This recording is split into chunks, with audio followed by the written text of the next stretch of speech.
O come, Emmanuel,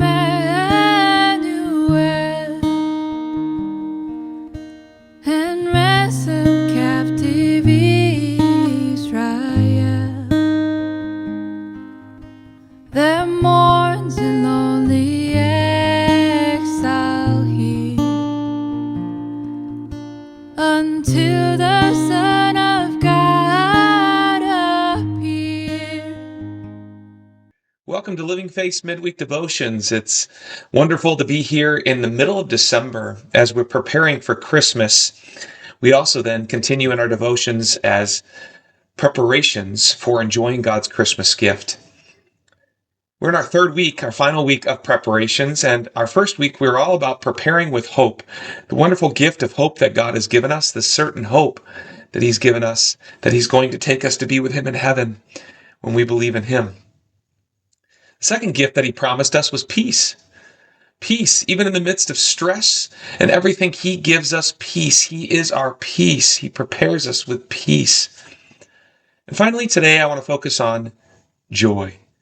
How God prepares us with joy. Joy with Jesus. We're going to turn to Psalm 33 today. Psalm 33 is a wonderful chapter on all of the joy that we can receive. But I want to focus on verse 1 and then the last three verses of the chapter. And I encourage you to read the entire chapter during this week as you prepare with joy before Christmas. Before I read from Psalm 33, I just have a quick question. How would you define joy? Joy is a hard word to define because there's so much involved with it.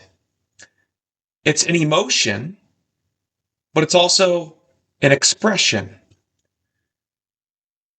And joy is often the result of many different things, circumstances, situations, pain, sadness, happiness, so many things. So is joy a feeling? Is joy a concrete experience?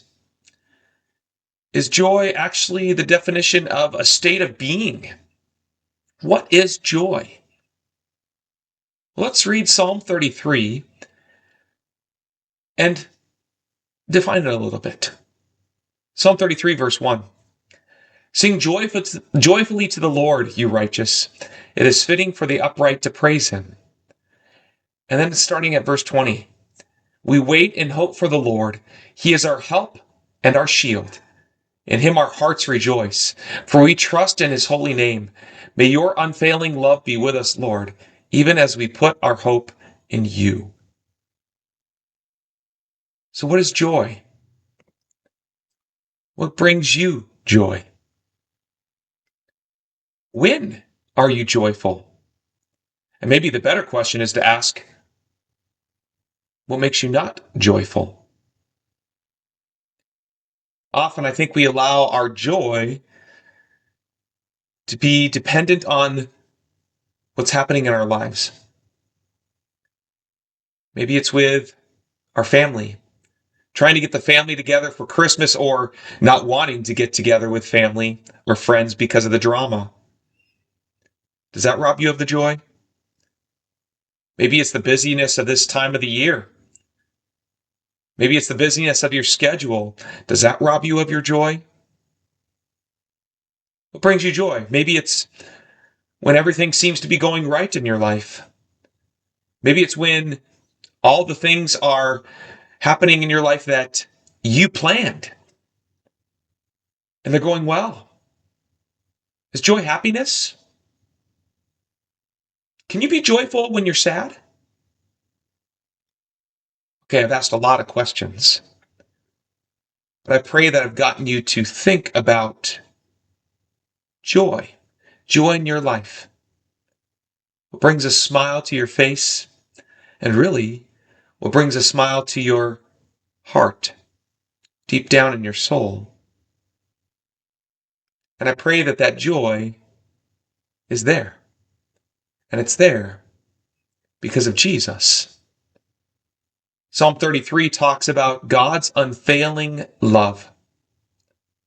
His unfailing love is always on you. If we read the rest of the chapter, if you look into it later, you'll see that God is always looking down at you from above, caring for you.